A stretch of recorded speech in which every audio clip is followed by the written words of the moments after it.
এতগুলো পুলিশ হত্যা হলো সেইটার আসলে কোনো বিচার হলো না। সুতরাং মানে মোরাল জায়গা থেকে যে পুলিশ শক্তিশালী হবে, পুলিশ যে আরো বেশি আপনার উদ্যমে দেশ ও জাতির জন্য কাজ করবে, সেটা আসলে কোন বিবেচনায় পুলিশ করবে বা কিভাবে করবে, বা পুলিশ সেই আদৌ সেই মোরাল জায়গায় শক্তিশালী হতে পারছে কিনা, সেই প্রশ্নটা তো রয়েছে। এখনো তো পুলিশে পিটানো হয়, এখনো তো জায়গায় জায়গায় আমরা দেখি পুলিশের উপরে মানুষ গায়ে হাত তুলতেছে, পুলিশকে অপমান অপদস্থ লাঞ্ছনা করতেছে।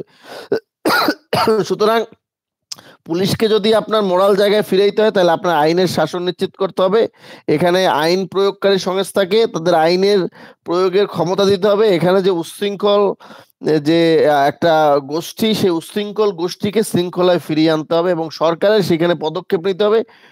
সরকার যদি ক্লিয়ার কাট মেসেজ দিয়ে দেয় যে এখানে কোনো উচ্ছৃঙ্খলা চলবে না, এখানে কোনো উচ্ছৃঙ্খলা বরদাস্ত করা হবে না, এখানে কোনো অনিয়মকে বরদাস্ত করা হবে না, এখানে প্রশাসনের সাথে যারা অন্যায় করবে তাদেরকে কঠোর হস্তে দমন করা হবে, এবং সেক্ষেত্রে একমাত্র সরকারই পারে প্রশাসনকে